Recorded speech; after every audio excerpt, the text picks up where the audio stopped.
എല്ലാ പ്രിയപ്പെട്ട പ്രേക്ഷകർക്കും നമ്മുടെ പുതിയൊരിലേക്ക് വീണ്ടും സ്വാഗതം. ഇത് ബ്ലാസ്റ്റേഴ്സ് സോക്കർ. ബ്ലാസ്റ്റേഴ്സിന് മുന്നിൽ ഇനി കിരീടം നേടാനായി ഒറ്റ വഴി മാത്രമാണ് ഇനി മുൻപിലുള്ളത്, സൂപ്പർ കപ്പ്. സൂപ്പർ കപ്പിൽ വിജയിച്ചുകൊണ്ട് ഒരു കിരീടമെങ്കിലും നേടിക്കൊണ്ട് ബ്ലാസ്റ്റേഴ്സ് ആരാധകർക്ക് ഒരു സന്തോഷം നൽകുക എന്നത് തന്നെയായിരിക്കും ബ്ലാസ്റ്റേഴ്സിന്റെ ലക്ഷ്യം. അങ്ങനെ തന്നെയാണ് ബ്ലാസ്റ്റേഴ്സിന്റെ താൽക്കാലിക പരിശീലകനായ ടി.ജി. പുരുഷോത്തമനും നിലവിൽ പറഞ്ഞിട്ടുള്ളത്. ട്രോഫിക്കായി തന്നെ സൂപ്പർ കപ്പിൽ കളിക്കുമെന്നാണ് അദ്ദേഹവും തുറന്നു പറഞ്ഞിട്ടുള്ളത്. എന്നാൽ സൂപ്പർ കപ്പ് ഇത്തവണ വമ്പൻ മാറ്റങ്ങളോട് കൂടിയായിരിക്കും എത്തുക.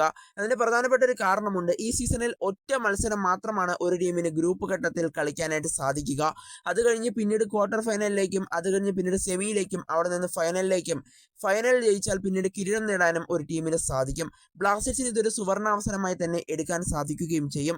എന്നാൽ ബ്ലാസ്റ്റേഴ്സിന്റെ എതിരാളിയായിട്ട് ആദ്യ മത്സരത്തിൽ ആരായിരിക്കും വരിക എന്നറിയാനാണ് ബ്ലാസ്റ്റേഴ്സിന്റെ ആരാധകർ ഇപ്പോൾ കാത്തിരിക്കുന്നത്.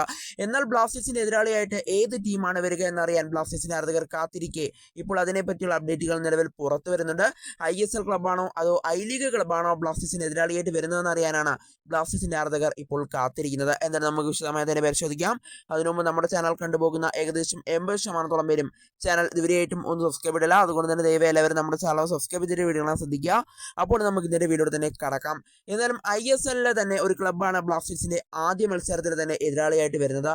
വേറെ ആരുമല്ല, പഞ്ചാബ് FC ആണ് ബ്ലാസ്റ്റേഴ്സിന്റെ എതിരാളിയായിട്ട് സൂപ്പർ കപ്പിലെ ആദ്യ മത്സരത്തിൽ വരുന്നത്. ISL പോയിന്റ് ടേബിളിലെ 8-9 സ്ഥാനക്കാർ സൂപ്പർ കപ്പിൽ മത്സരിക്കേണ്ടതായിട്ടുണ്ട്. അതുകൊണ്ട് തന്നെ ഇപ്പോൾ നിലവിൽ ISLന്റെ പോയിന്റ് ടേബിളിൽ 8ാം സ്ഥാനത്തുള്ളത് ബ്ലാസ്റ്റേഴ്സ് ആണ്. അതുപോലെ തന്നെ 9ാം സ്ഥാനത്ത് പഞ്ചാബുമാണ് നിലവിലുള്ളത്. അതുകൊണ്ട് തന്നെ സൂപ്പർ കപ്പിലെ ഒരു മത്സരത്തിൽ ബ്ലാസ്റ്റേഴ്സും അതുപോലെ തന്നെ പഞ്ചാബ് FCയും ഏറ്റുമുട്ടേണ്ടതുണ്ട്.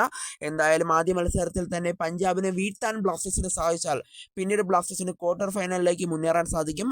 ക്വാർട്ടർ ഫൈനലിൽ മികച്ച ഒരു വിജയം സ്വന്തമാക്കാൻ ബ്ലാസ്റ്റേഴ്സിന് സാധിച്ചാൽ പിന്നീട് സെമി ഫൈനലിലേക്കും അവിടെ നിന്ന് പിന്നീട് ജയിക്കുകയാണെങ്കിൽ അവിടെ ഫൈനലിലേക്കും, ഫൈനലിൽ ജയിക്കുകയാണെങ്കിൽ കിരീടം നേടാനും ബ്ലാസ്റ്റേഴ്സിന് സാധിക്കും.